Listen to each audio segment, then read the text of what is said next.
Bismillahirrahmanirrahim. Assalamualaikum warahmatullahi wabarakatuh. Salam sejahtera untuk kita semua. Selamat pagi kepada Bapak Arifin, SPD MPD, selaku dosen mata kuliah keterampilan membaca dan menulis, dan teman-teman sekalian yang saya cintai seluruh kelas 3B. Puji serta syukur marilah kita panjatkan kepada kehadirat Allah Rabbi, yang mana berkatnya kita dapat bertemu di ruang Zoom kali ini dengan keadaan sehat walafiat, dan tak lupa selawat serta salam selalu tercurah limpahkan kepada junjungan kita yakni Nabi Muhammad SAW. Baik, sebelumnya izinkan saya memperkenalkan diri. Nama saya Muhammad Iqmal Nugraha. Memperkenalkan anggota kelompok saya yang terdiri dari Freska Jahira Sanjaya dengan NPM 215060069 sebagai presentator pertama. Lalu ada Neng Endah dengan NPM 215060057 sebagai presentator kedua. Kemudian ada Putri Natasha Tanjung dengan NPM 215060065 sebagai presentator ketiga. Dan yang terakhir saya sendiri, Hikmal Nugraha dengan NPM 215060074 sebagai moderator. Pada presentasi kali ini, kelompok kami akan presentasikan makalahnya yang berjudul Aktivitas Membaca. Baik, mari kita simak penjelasan mengenai pengertian aktivitas membaca dengan tujuan membaca yang akan dijelaskan oleh Freska Jahira Sanjaya dengan NPM 215060069 sebagai pemateri pertama. Waktu dan tempat dipersilahkan. Baik, terima kasih kepada moderator. Izinkan saya untuk memperkenalkan diri. Nama saya Freska Jahira Sanjaya, NPM 215060069. Di sini saya akan membahas atau memaparkan mengenai pengertian dari aktivitas membaca. Membaca merupakan suatu kegiatan atau proses kognitif yang berupaya untuk menemukan berbagai informasi yang terdapat di dalam tulisan. Hal ini berarti membaca merupakan proses berpikir untuk memahami isi teks yang dibaca. Maka dari itu, membaca bukan hanya sekadar melihat kumpulan huruf yang telah membentuk kata, kelompok kata, kalimat, paragraf, dan wacana saja, tetapi lebih dari itu, bahwa membaca merupakan kegiatan memahami dan menginterpretasikan lambang atau tanda yang bermakna sehingga pesan yang disampaikan oleh penulis dapat diterima baik oleh pembaca. Menurut Harja Sujana, beliau mengemukakan bahwa membaca merupakan proses. Membaca bukanlah proses yang tunggal, melainkan sintesis, yaitu dari berbagai proses yang kemudian berakumulasi pada suatu perbuatan tunggal. Membaca ini diartikan sebagai pengucapan kata-kata, lalu mengidentifikasi kata dan mencari arti dari sebuah teks. Dengan membaca, seseorang dengan secara tidak langsung itu sudah mengumpulkan kata demi kata, mengaitkan maksud dan arah bacaannya yang pada akhirnya si pembaca dapat menyimpulkan suatu hal dengan nalar yang dimilikinya. Selanjutnya, tujuan membaca. Kegiatan membaca ini dilakukan oleh seseorang tentu memiliki tujuan. Tapi pada dasarnya membaca memiliki dua tujuan, yaitu tujuan umum dan juga tujuan khusus. Yang pertama adalah tujuan umum. Tujuan umum membaca adalah untuk mencari dan mendapatkan informasi dari sumber yang dibaca, dan secara khusus itu menurut Tarigan.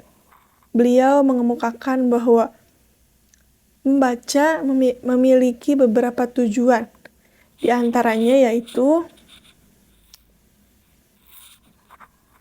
pertama, membaca untuk menemukan atau mengetahui penemuan-penemuan yang telah dilakukan oleh para penemu. Jadi membaca ini seperti disebut membaca untuk memperoleh perincian atau fakta, atau reading for details or fact. Lalu yang kedua, membaca untuk mengetahui mengapa hal tersebut merupakan topik yang baik atau menarik. Dengan membaca seperti ini, itu disebut untuk membaca untuk memperoleh ide-ide utama, atau reading for main ideas. Lalu yang ketiga, membaca untuk mengetahui apa yang terjadi pada setiap bagian cerita. Membaca seperti ini itu disebut membaca untuk mengetahui urutan atau susunan, atau reading for sequence or organization. Lalu yang keempat, membaca untuk mengetahui serta menemukan mengapa para tokoh merasakan. Membaca seperti ini disebut membaca untuk menyimpulkan atau membaca inferensi. Lalu selanjutnya membaca untuk mencari atau menemukan apakah tokoh berhasil atau hidup dengan ukuran-ukuran tertentu. Membaca ini disebut membaca untuk menilai, atau reading to evaluate. Selanjutnya, membaca untuk menemukan bagaimana caranya tokoh berubah.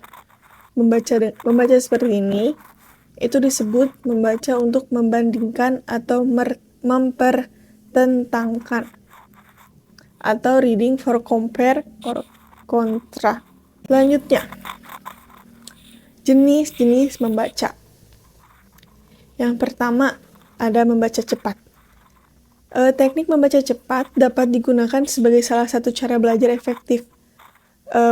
Membaca cepat itu merupakan teknik membaca dengan pandangan mata secara cepat, kata demi kata, frase demi frase, atau baris demi baris. Teknik membaca cepat ini bertujuan agar pembaca dapat memahami bacaan tersebut dengan cepat. Berikut adalah beberapa cara membaca cepat. Yang pertama, harus konsentrasi. Terus yang kedua, menghilangkan kebiasaan membaca dengan bersuara atau dengan bibir bergerak. Yang ketiga, perluas jangkauan mata ketika membaca. Yang keempat, tidak mengulang-ulang bacaan. Jadi dalam teknik membaca cepat itu tidak boleh kita untuk mengulang bacaan. Yang kedua adalah membaca sekilas. Membaca sekilas atau skimming. Itu dilakukan ketika biasanya membaca koran atau bacaan-bacaan yang ringan. Teknik membaca ini dilakukan dengan tujuan agar dapat menemukan informasi yang diperlukan.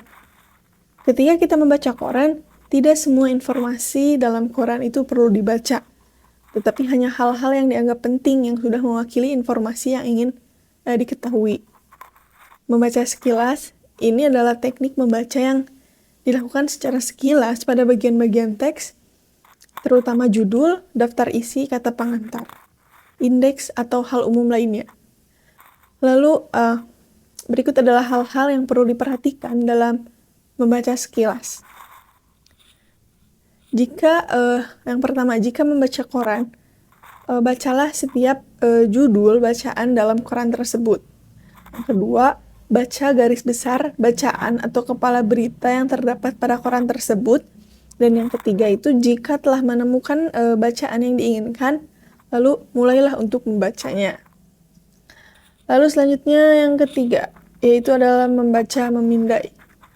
Membaca memindai disebut juga dengan membaca scanning, yaitu teknik membaca yang digunakan untuk mendapatkan informasi tanpa membaca yang lain. Jadi, melainkan langsung pada masalah yang diperlukan. Jadi, teknik membaca memindai biasanya dilakukan ketika mencari nomor telepon, lalu mencari arti kata atau istilah di kamus, dan mencari informasi juga di ensiklopedia.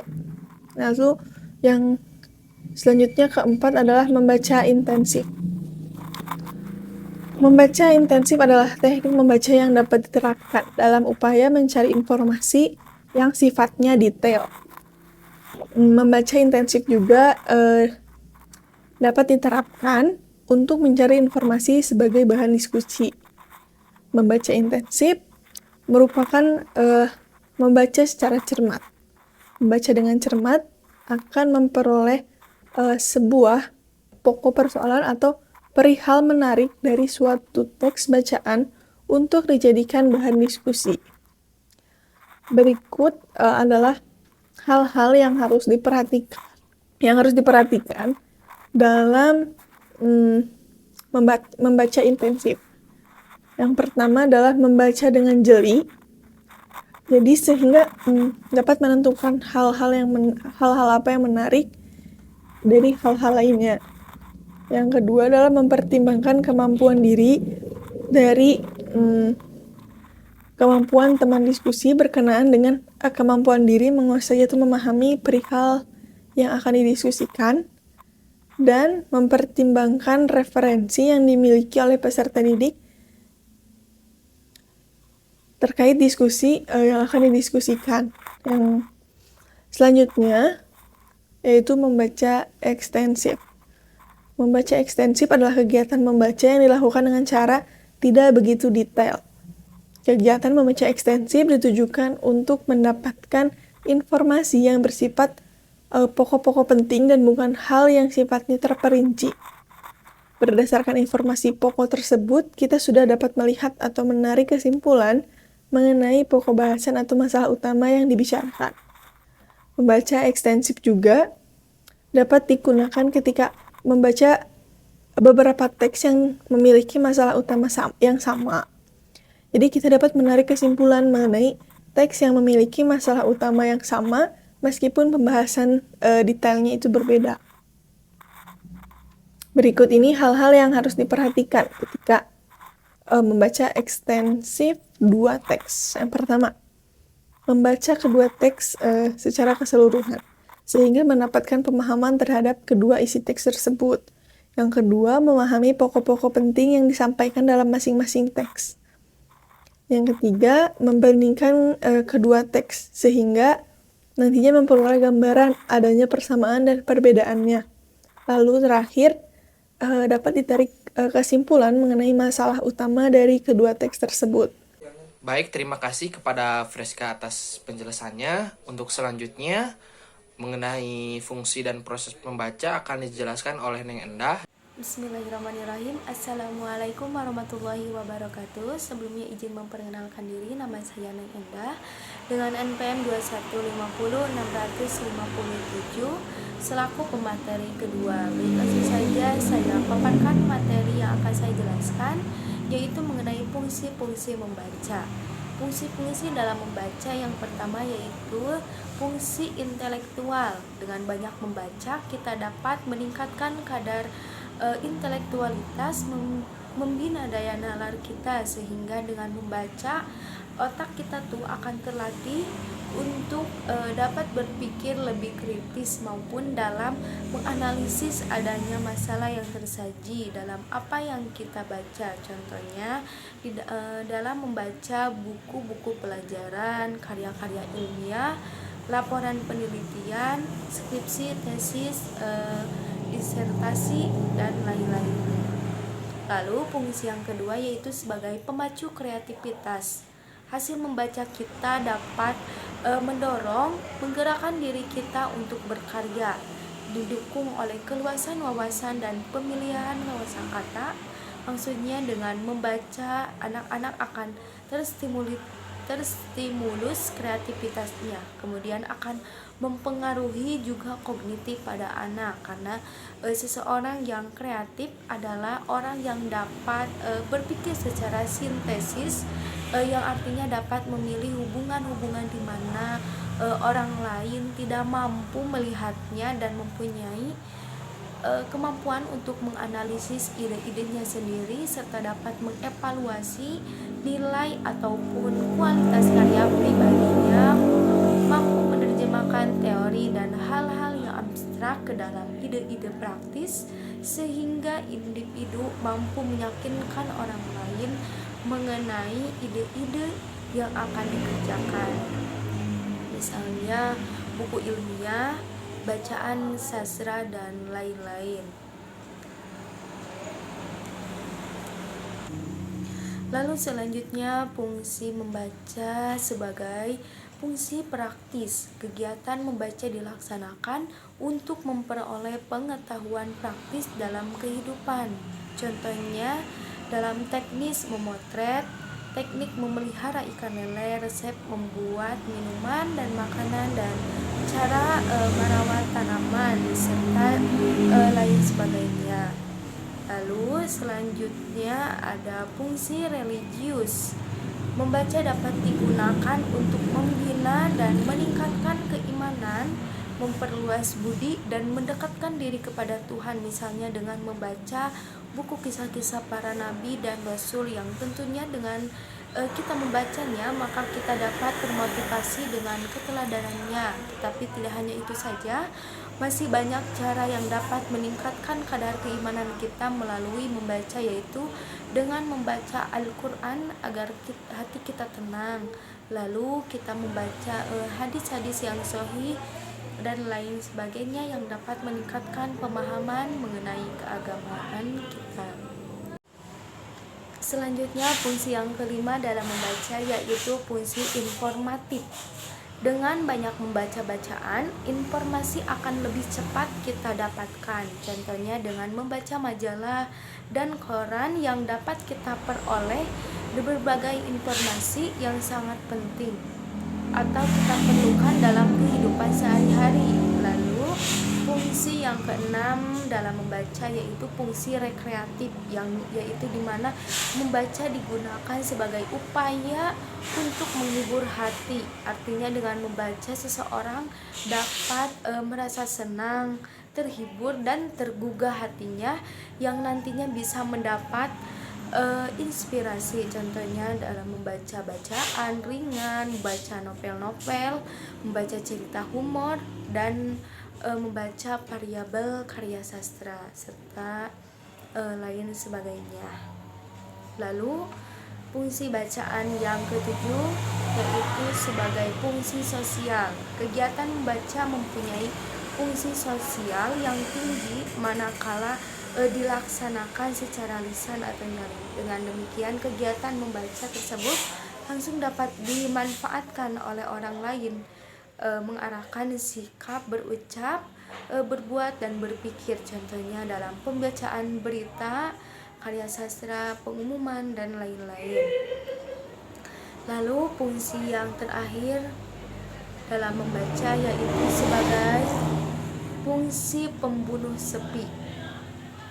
Maksudnya kegiatan membaca dapat juga dilakukan untuk sekedar merintang-rintang waktu, mengisi waktu luang, misalnya membaca buku, khususnya buku cerita atau koran maupun majalah yang dapat menjadi hiburan untuk mengisi waktu luang.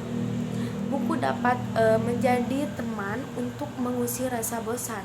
Tidak jarang ketika membaca buku kita terlalu asik sehingga tidak menyadari sudah menghabiskan banyak waktu. Kemudian di sini ada pengertian proses membaca. Proses membaca merupakan proses penerimaan simbol dan penginterpretasian simbol-simbol atau kata-kata yang dilihat atau dibaca. Proses penginterpretasian mengikuti tata logika dan tata simbol.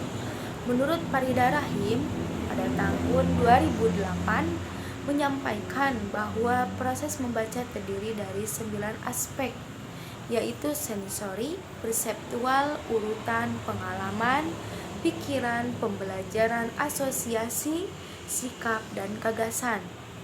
Kegiatan perseptual dijelaskan menurut Farida Rahim sebagai aktivitas mengenal suatu kata sampai pada suatu makna berdasarkan pengalaman yang lalu. Lalu ada aspek urutan merupakan kegiatan mengikuti rangkaian tulisan yang tersusun secara linear yang umumnya tampil dalam satu halaman dari kiri ke kanan atau dari atas ke bawah. Lalu aspek pengalaman merupakan aspek penting dalam proses membaca. Menurut beliau menyampaikan bahwa anak-anak yang memiliki pengalaman banyak akan mempunyai kesempatan yang lebih luas dalam mengembangkan pemahaman kosakata dan konsep yang mereka hadapi dalam membaca dibandingkan dengan anak-anak yang memiliki pengalaman terbatas. Lalu aspek pikiran di mana guru dapat membimbing siswa untuk meningkatkan kemampuan berpikir melalui membaca dengan cara memberikan pertanyaan-pertanyaan yang dapat meningkatkan kemampuan berpikir siswa.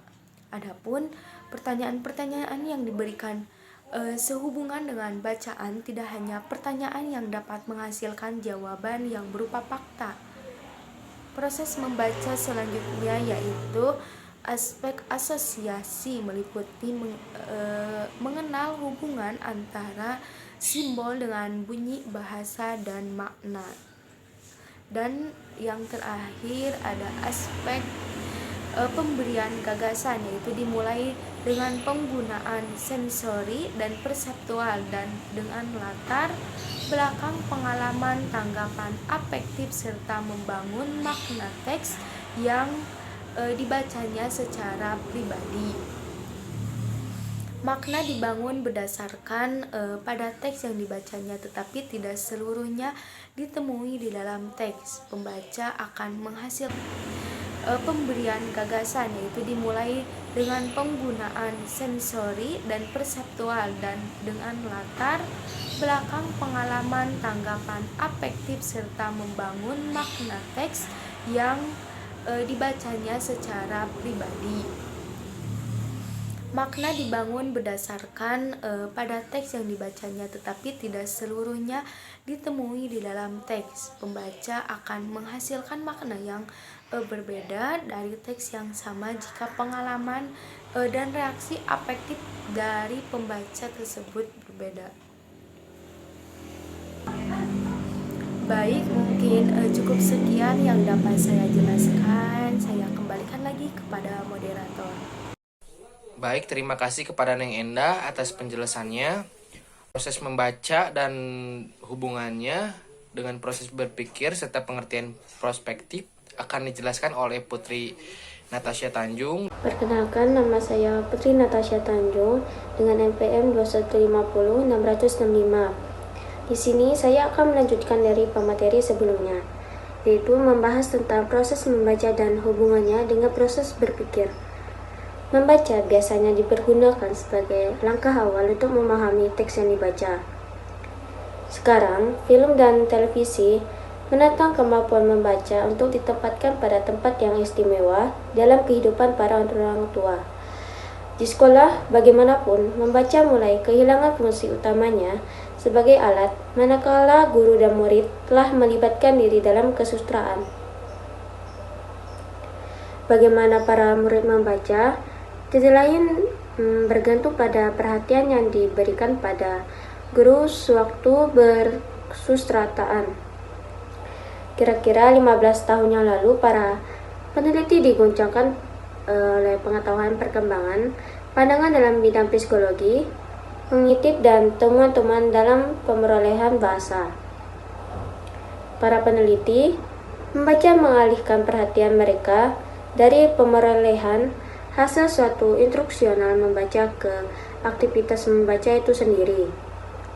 Mereka mempertanyakan bagaimana para membaca dari berbagai tingkatan maupun menyimak atau memahami berbagai jenis sumber wacana. Jawaban-jawaban atas pertanyaan yang diberikan pembaca menjadi kurang begitu penting dibandingkan dengan bagaimana proses memperoleh atau mendapatkan jawaban-jawaban itu. Beberapa jawaban yang diberikan pembaca, khususnya jawaban-jawaban yang di luar dugaan atau pemikiran, telah memicu para peneliti untuk segera bertindak atau melangkah lebih jauh dalam kegiatan penelitiannya, atau mencocok dengan hasil-hasil penelitian atau teori-teori yang berhubungan dengan hal-hal apa saja yang terjadi sewaktu para pembaca memahami pesan tertulis. Selanjutnya, saya akan membahas tentang membaca sebuah perspektif wacana dalam membaca. Yang pertama ada pengertian wacana. Wacana merupakan salah satu jenis bacaan yang sudah biasa kita temukan dalam keseharian kita. Dalam buku karya Eti Setiawati, Rosi Rusmawati yang berjudul Analisis Wacana, Konsep, Teori, dan Aplikasi tahun 2019, wacana merupakan salah satu kajian dalam ilmu linguistik yang ditetapkan dalam satu kajian tersendiri, yaitu analisis wacana. Sedangkan dalam buku Tata Bahasa, buku Bahasa Indonesia, Alwi dan kawan-kawan tahun 1993 dikatakan bahwa wacana merupakan rentetan kalimat yang berkaitan dengan sehingga terbentuklah makna yang harmonis di antara kalimat-kalimat itu.